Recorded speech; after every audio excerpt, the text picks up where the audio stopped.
ASI itu spesies spesifik boleh dikatakannya. Jadi merupakan dikatakan nutrisi yang paling lengkap. Dan kalau ibu bekerja otomatis dia sudah menjadi asimatur ya karena sudah mulai dari 2 minggu sampai nanti waktunya ibu bekerja. Ya, jadi dimanfaatkan ini. Jadi dari awal gitu ya sampai akhirnya ibu siap bekerja 2 bulan atau 3 bulan, mudah-mudahan bisa dapat cuti full 3 bulan. Nanti ASINya sudah cukup ya untuk disimpan dan nanti diberikan pada saat ibu bekerja. Sebenarnya gimana sih Dok caranya supaya seorang ibu yang bekerja yang memang mau tidak mau memang harus meninggalkan bayinya Ya. sebelum periode 6 bulannya berakhir, tuh tapi tetap bisa memberikan ASI eksklusif?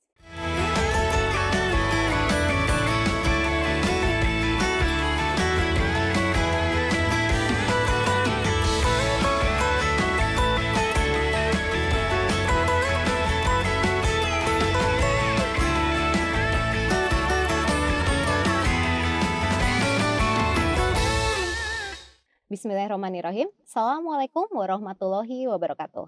Halo Sobat Podcast IDAI semuanya, Ayah Bunda, rekan sejawat IDAI, apa kabar? Semoga semuanya sehat selalu ya.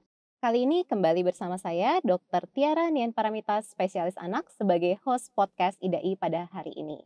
Nah mungkin Sobat Podcast IDAI semuanya sudah memperhatikan nih bahwa ada yang spesial pada acara kita hari ini, yaitu ada bayi yang ikutan sama kita nih pada hari ini. Mungkin sudah ada yang bisa menebak juga bahwa topik kita kali ini adalah ibu aktif bekerja namun tetap bisa memberikan ASI eksklusif. Bagaimana caranya? Nah, topik ini kita pilih dalam rangka Hari Ibu yang jatuh pada tanggal 22 Desember 2022. Saat ini saya sudah bersama satu orang narasumber yang sudah tidak asing lagi di dunia kesehatan anak Indonesia, yaitu Dr. Elizabeth Yohmi, spesialis anak. Selamat datang di IDAI Podcast, Ya, Dokter. makasih Dokter Tiara. Iya, gimana kabarnya, Dokter? Baik, baik. Iya, syukurlah. Semoga sehat terus ya, Dok Iya, ya. amin. Dr. Yohmi, spesialis anak, beliau lulus dokter umum dan dokter spesialis anak dari Universitas Indonesia. Beliau pernah menempuh fellowship pediatric hemato-onkologi di Universitas Indonesia pada tahun 2006. Dan beliau juga pernah mendapatkan International Board Certified Lactation Consultant dari tahun 2007 hingga tahun 2017. Beliau saat ini merupakan anggota dari UKK Hemato-Onkologi IDAI dan beliau pernah menjabat sebagai Ketua Satgas ASI IDAI dan saat ini merupakan anggota dari Satuan Tugas ASI IDAI. Nah, sebelum kita berdiskusi ya Dok ya, saat ini kan banyak ibu-ibu yang baru melahirkan tapi sudah harus bekerja. Dan sepertinya banyak juga yang mengalami kesulitan untuk tetap memberikan ASI-nya secara langsung kepada bayi. Sehingga banyak ibu juga yang akhirnya memilih untuk memberikan susu formula. Mungkin sebelum kita ngomongin gimana sih tips dan triknya untuk dapat tetap memberikan ASI eksklusif, kita bahas dulu ya Dok ya. Kenapa sih seorang bayi itu harus mendapatkan ASI Dok? Apa pentingnya memberikan ASI pada seorang bayi? Oke, jadi sebenarnya ASI itu spesies spesifik boleh dikatakannya. Jadi merupakan dikatakan nutrisi yang paling lengkap, terlengkap ya, dan itu dibutuhkan oleh si bayi. Karena ASI itu selain mengandung tadi nutrisi, zat gizi juga mengandung faktor pertumbuhan, kemudian dan juga banyak bayi yang jarang terjadi intolerance terhadap ASI ibunya. Malah dikatakan tidak mungkin menyebabkan alergi gitu ya bagi bayinya. Dan tentu saja juga banyak hormon, kemudian bioaktif yang sangat dibutuhkan oleh si bayi. Dan juga untuk faktor-faktor imunitas. Ya, kenapa menjadi penting ASI itu harus diberikan kepada bayinya. Nah, apakah ASI ibunya sendiri yang terbaik? Jelas.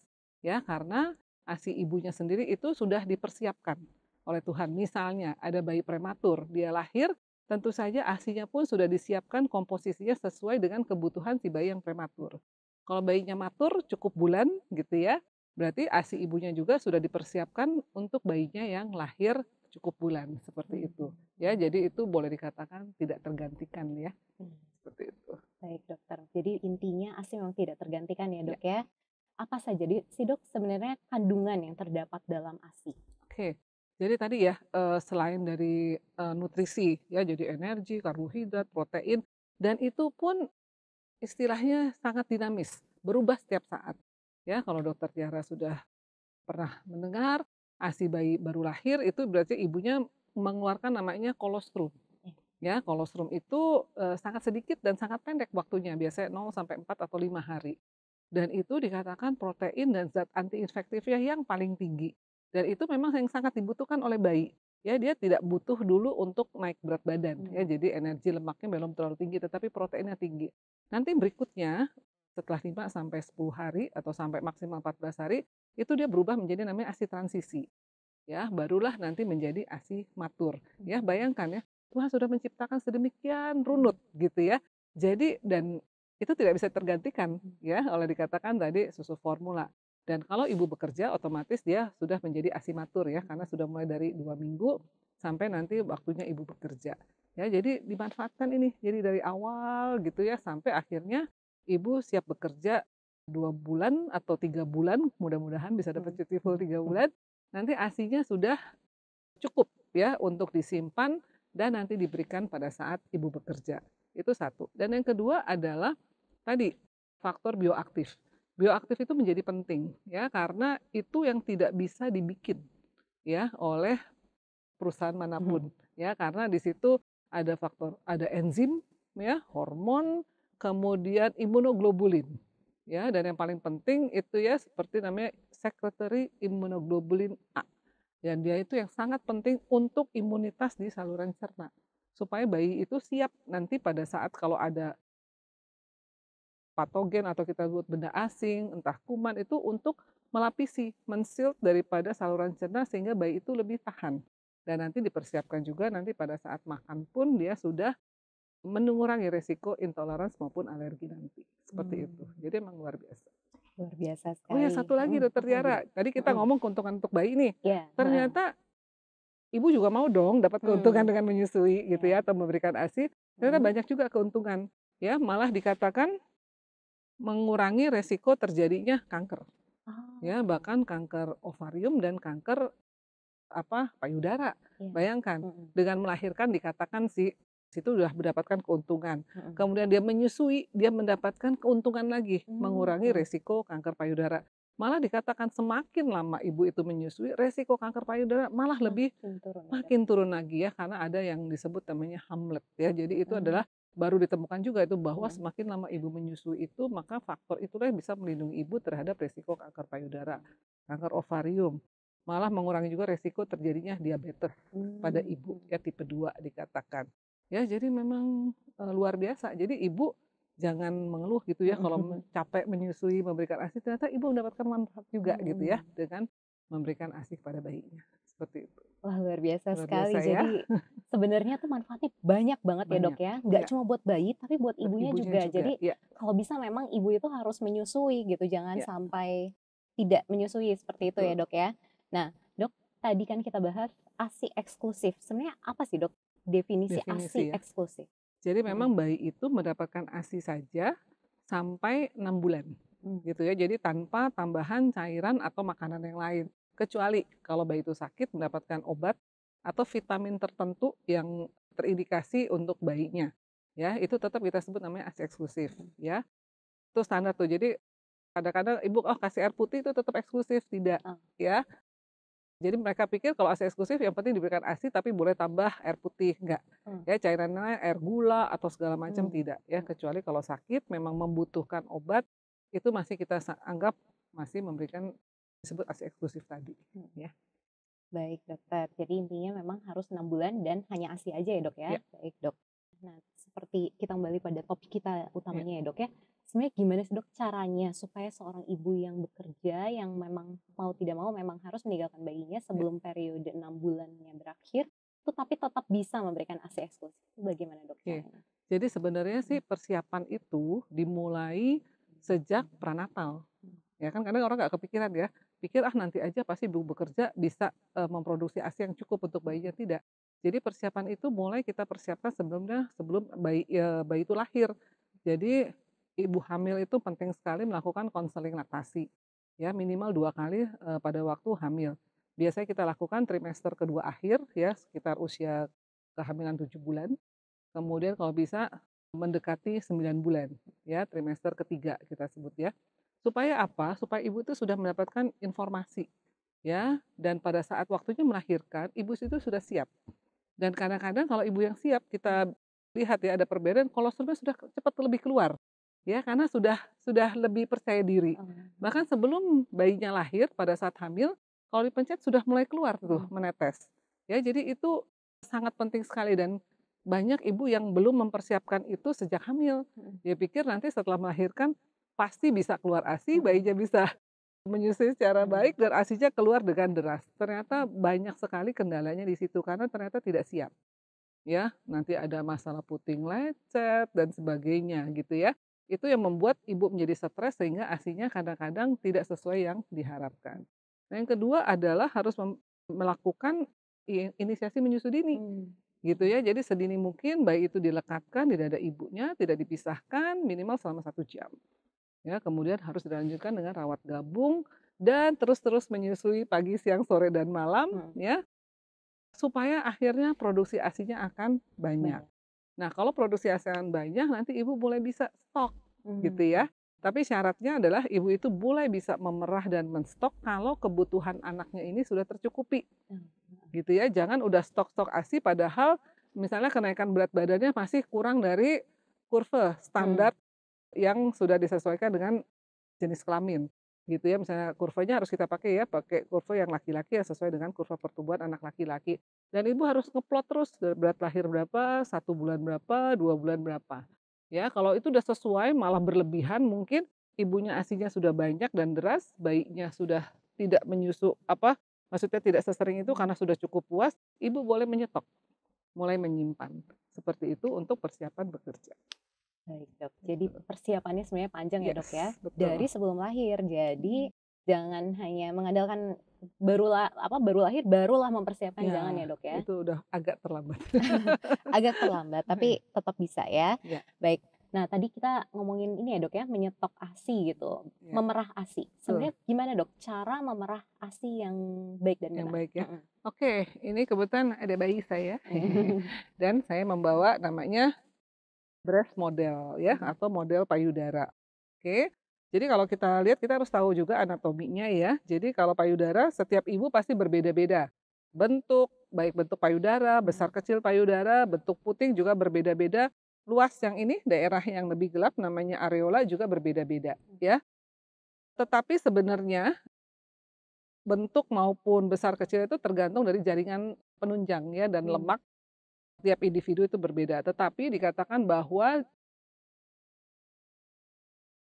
pabriknya ya, Mmm. kita sebut juga alveolus untuk memproduksi ASI kurang lebih sama gitu ya. Jadi jaringan untuk memproduksi ASI relatif sama ya. Jadi persiapannya bisa sebenarnya ada 2 metode untuk memerah, bisa dengan menggunakan pompa Mmm. gitu ya. Mhm. Pompa, tapi pompa itu harus disesuaikan juga kekuatan dan lebar dari cup-nya itu. Ya, Oh, jangan mhm. terlalu lebar, kalau terlalu lebar dia tekanannya akan tidak cukup kuat untuk mengeluarkan ASI. Yang kalau terlalu kecil itu akan menyebabkan nyeri. Nyeri Mmm. dan Mhm. putingnya pasti tertarik-tarik bahkan bisa luka Mhm. gitu ya. Yang sebenarnya akan saya ajarkan adalah metode dengan cara manual, menggunakan Mmm. tangan. Iya. Kenapa itu menjadi penting diberikan kepada ibu-ibu? Cara ini adalah dia tidak repot gitu ya, kemana-mana harus mempersiapkan Mhm. peralatan Mmm. ya. Apalagi harus colok listrik gitu ya, kalau dia Iya. bekerja atau lagi di mana dia nggak ada listrik jadi kebingungan. Mhm. Ya, jadi dia mempunyai alternatif yang lain untuk memerah dengan tangan. Biasanya kita lakukan adalah kita taruh 3 jari dari pangkal puting ya, seperti itu. Mhm. Kemudian kita letakkan tangan kita dan tangan itu harus istilahnya tidak boleh berpindah-pindah ya. Dengan ibu jari di atas ya, tadi sudah diukur 3 jari itu, kemudian 3 jari di bawahnya itu ke bagian bawah payudara ya. Mmm. Jadi kita sebut membentuk huruf C, C Ah. hold ya. Mhm. Nah, baru kemudian baru kita tekan sedikit ke dinding dada, baru kita peres, squeeze. Mmm. Ya, dan itu tangan itu tidak berpindah-pindah, dia hanya Mmm. maju mundur. Begitu ya. Kalau Ibu bisa lihat Mmm. seperti itu, tangan saya sebenarnya tidak bergerak. Ya, yang jadi tidak Mmm. boleh adalah mengurut dari atas. Oh, Gitu. baik. Kadang-kadang Mhm. ibu tuh dari atas sampai bawah Mhm. gitu ya. Justru keluarnya setetes-tetes. Oh. Atau yang kemudian terlalu dekat dengan puting. Oh. Ya, di situ salurannya kecil-kecil. Jadi Mhm. saluran ASINya nggak banyak. Yang banyak itu saluran ASI yang sudah berisi ASINya itu adalah di sekitar areola. Areola. Ya, jadi itu menjadi target kita. Atau juga cuma begini, 2 jari ini nggak kuat. ya, cuma begini nggak bisa. Jadi emang harus 3 3 jari jari. di bawah, squeeze. Nggak boleh gitu ya, Iya. lepas, Oh, begitu iya. nggak bisa. Baik. Ya, jadi dia harus ada titik tetap ya. Nah, baru di semua area ya, kiri kanan, atas bawah, diagonal ya. Jadi kalau ibu bisa pakai gini gitu ya, bisa dilakukan ya. Jadi Oke, ganti-ganti tangan juga bisa ganti ya, Dok, tangan ya? ya, payudara kiri dan payudara kanan. Iya. Baik, Dokter, luar biasa. Nah, Diinget-inget tapi ini ya, juga nih maksudnya. tempatnya harus tempat yang agak lebar ya untuk Ah, menampung. Jangan langsung di botol yang mulutnya kecil, nanti tumpah-tumpah, sayang. iya. Bisa nangis kita ibu-ibu kalau ASInya ini Iya. tumpah-tumpah kemana-mana ya. Iya iya, Kalau Dok. bisa pun mangkok yang agak lebar juga boleh ya, karena pasti suka muncrat-muncrat begitu ya. Jadi gitu. Gitu untuk menampung ASInya. Ya. Iya. Gitu Dokter Tiara. Baik, Dokter. Nah, kalau udah berhasil Mhm. diperah nih, Dok, Ya. ya, itu bagaimana cara penyimpanannya, Dok? Oke, jadi penyimpanannya itu bisa tergantung ya. Jadi kalau misalnya kita hanya mau nyimpan sebentar saja nih di suhu ruangan gitu ya, jangan lupa ya selalu ditutup ya, Iya. mengurangi kontaminasi. Misalnya di suhu ruangan ini tergantung juga dingin atau tidaknya ruangan. Jadi suhu itu menjadi penting ya, suhu penyimpanan. Misalnya kalau di udara ini kita pakai AC kurang lebih 24 atau 25 derajat itu bisa 4 jam maksimal 8 jam. Iya. Gitu ya. Tetapi kalau suasana panas kita tidak ber-AC lebih cepat lebih baik ya, hanya 3 jam. Baik, Dok. Begitu ya. Kemudian kalau misalnya ibu bekerja, kemudian membawa cool box ya, Iya, yang cool box itu, isinya Dok. nanti ada ice pack ya, yang air yang sudah dibekukan seperti itu bisa bertahan kurang lebih kan tuh suhunya kurang dari 15 derajat, bisa bertahan 24 jam. Ya, sampai rumah langsung masukin ke refrigerator ya atau chiller. Nah, kemudian kalau kita punya lemari es ya untuk yang chiller biasa dan itu syaratnya dia harus boleh raknya sendiri ya. Jadi jangan ditampur satu rak itu bercampur dengan makanan yang lain. Oh, Ya, iya. idealnya sih memang ada lemari es khusus untuk nampung ASI ya, tetapi Iya. kalau tidak bisa pakai dengan apa bahan-bahan makanan, bahan makanan di rak kedua atau ketiga. Jadi ASI-nya ini di rak pertama ya dan tidak boleh di pinggir ya, pintu ya. Karena itu Oh, suhunya iya. mudah berubah. Iya. Ya, tadi karena saya bilang kestabilan suhu itu menjadi penting. Ya, taruhlah di rak 1 ya, disusun seperti itu dan jangan lupa dilabelin. Ada tanggal dan jam. Iya, Ya, baik, Dok. seperti itu. Itu masukkan. Nah, kalau itu bisa bertahan kalau idealnya 3 sampai 5 hari. Ya, Oh, seperti iya. itu. Jadi kalau sering sekali dibuka pakai yang 3 hari. Kalau jarang dibuka bolehlah memakai 5 hari. 5 Gitu hari. ya. Karena harapannya itu refrigerator kurang dari 4 derajat. Nah, kemudian kalau di freezer nih, ibu ASINya berlimpah ruah, jadi dia pengen stok agak lama, boleh di freezer ya, yang kurang lebih minus 18 derajat. Itu bisa tahan 3 bulan sampai 6 bulan. Gitu ya. Jadi bisa gitu. Jadi sebenarnya bisa ya? Bisa Baik, Dok. disimpan gitu. Dok, tadi kan kita sudah belajar ya bagaimana sih dan berapa lama ASI itu dapat disimpan. Nah, kalau dari ASI yang sudah disimpan itu bagaimana, Dok, cara memberikannya kepada bayi dan bagaimana cara menggunakan ASINya? Misalnya ya, Dok, misalnya ASINya sudah disimpan dalam freezer selama 3 bulan, berarti kan beku ya, Dok. Nah, itu bagaimana cara menghangatkannya dan bagaimana cara memberikannya? Karena ibunya kan nggak ada ya, Dok ya. Baik, baik. Misalnya Ada di kita tempat. contoh nih ya, ada ASI ini ya. Tuang deh ASINya.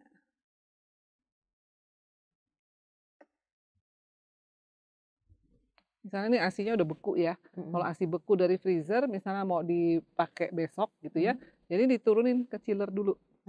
Ya, ke chiller dulu 1 malam, sehari sebelumnya, jadi dia mencair ya.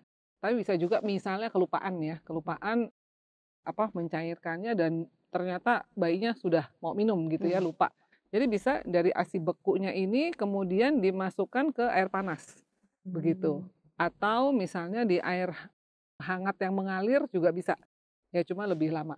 Ya, jadi kalau dari malam kan kita lebih santai ya, cuma kalau keburu-buru dan kita sudah lupa, ya itu ASI bekunya masukkan ke wadah yang agak panas ya, tapi jangan mendidih ya. Kemudian atau air hangat dari keran gitu mengalir supaya dia gampang mencair, seperti itu. Nah, kalau sudah mencair misalnya dari kulkas gitu ya atau chiller, kita tinggal panaskan aja masukkan ke wadah. ya wadah air panas sebenarnya, ya supaya ASI-nya cukup hangat untuk bisa diberikan ke bayinya, seperti itu. Dan yang diingat adalah bahwa prosesnya itu merupakan satu arah, ya misalnya dari beku dicairkan, kemudian dihangatkan, dan langsung diberikan. Diberikan. Nggak habis, nggak bisa lagi masukin lagi, gitu nggak boleh. Nggak boleh Ya dia ya? jadi satu arah, gitu.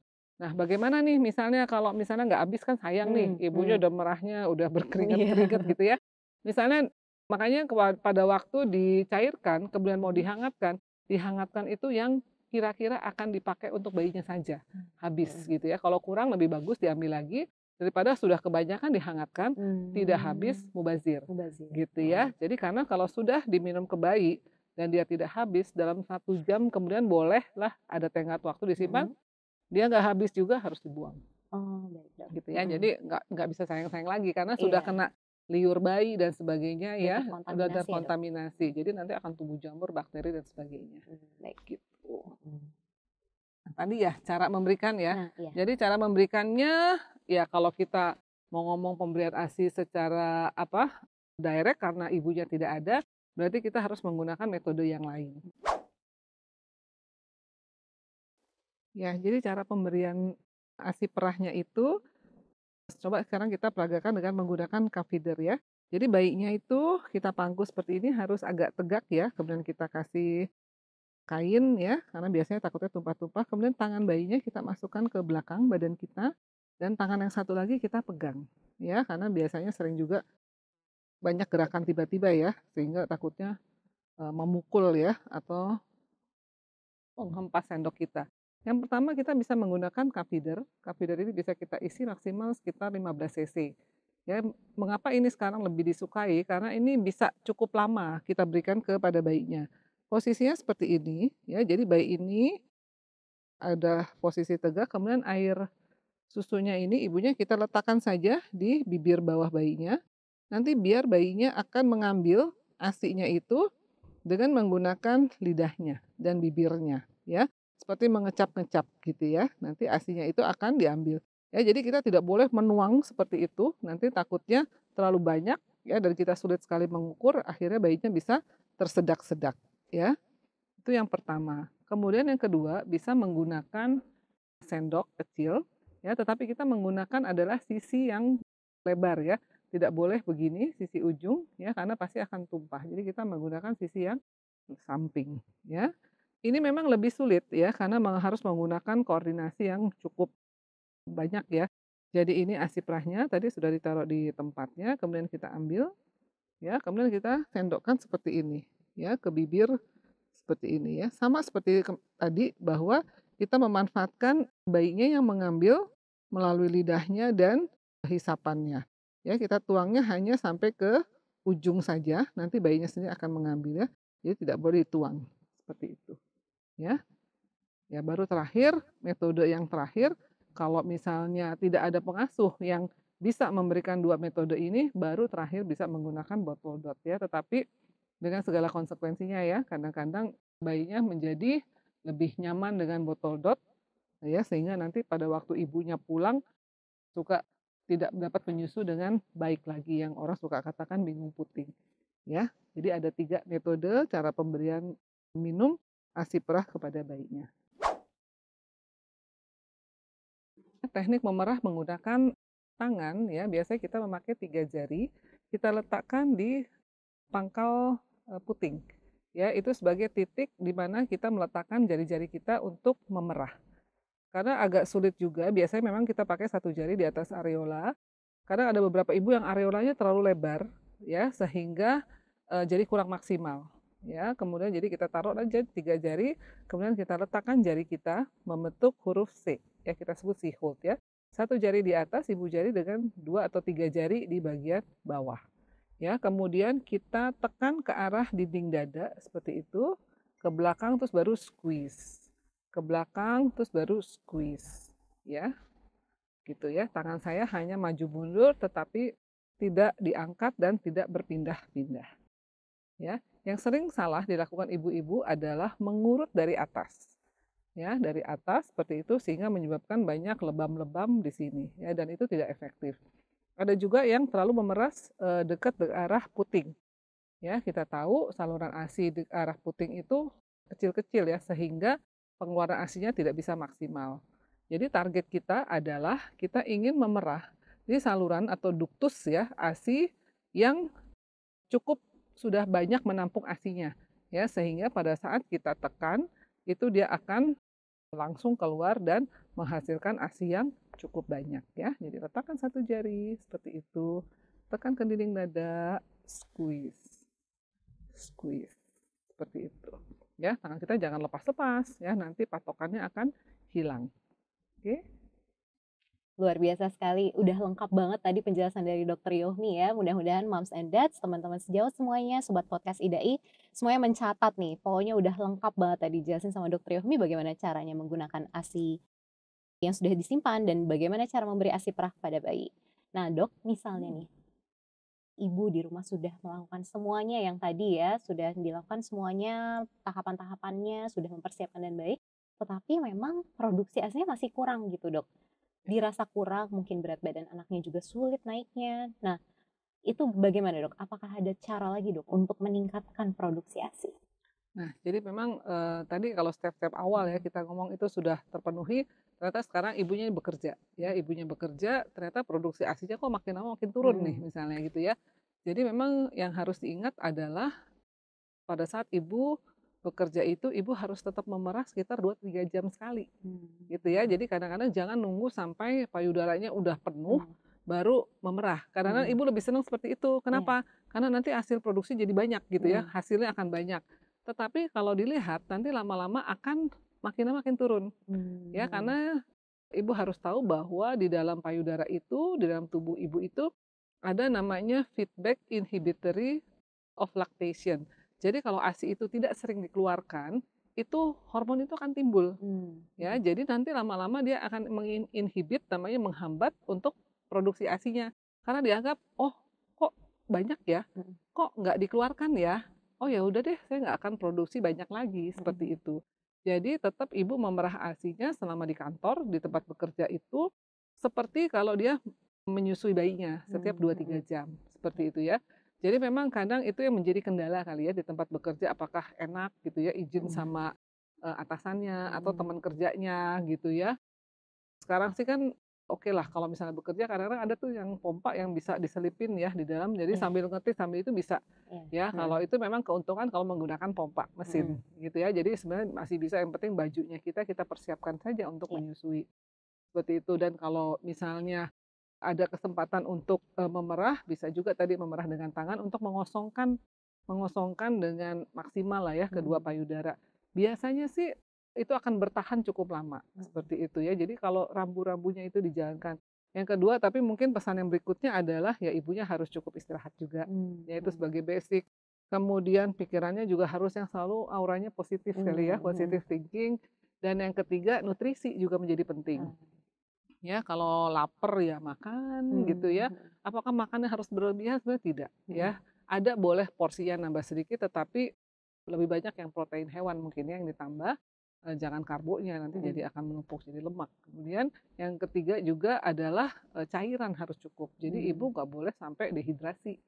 Itu yang juga kendala karena kalau ibu di tempat bekerja, di kantor, AC, kadang-kadang jadi nggak berasa kan kalau haus Iya. seperti itu ya. Jadi ibu juga tetap harus ya, mempertahankan juga kebutuhan cairan, jangan sampai dehidrasi.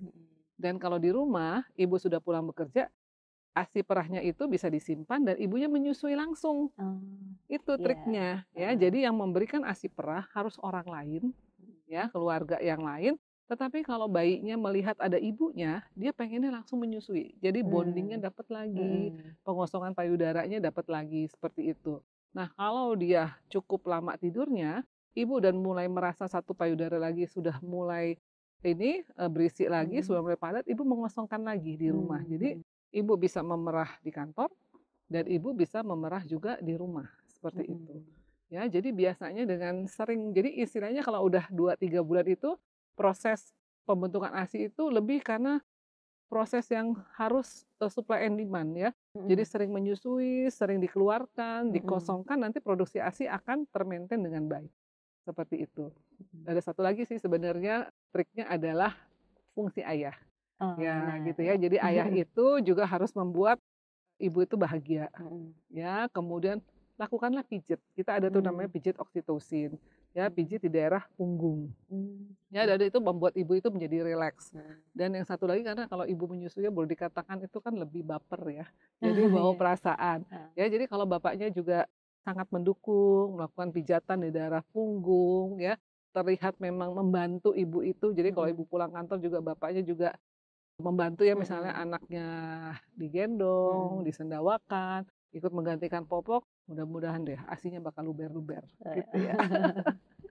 Wah, luar biasa. Jadi jangan biarkan ibu berjuang sendiri ya, Ya, Dok ya. betul, betul. Jadi harus ada peran dari ayah Peran juga. dari ayah. Baik, Dok, luar biasa sekali. Nah, kita nggak kerasa ya, Dok ya, seru banget ngomongin Hmm. tentang ASI ini. Ternyata kita udah sampai di penghujung acara nih, Dok.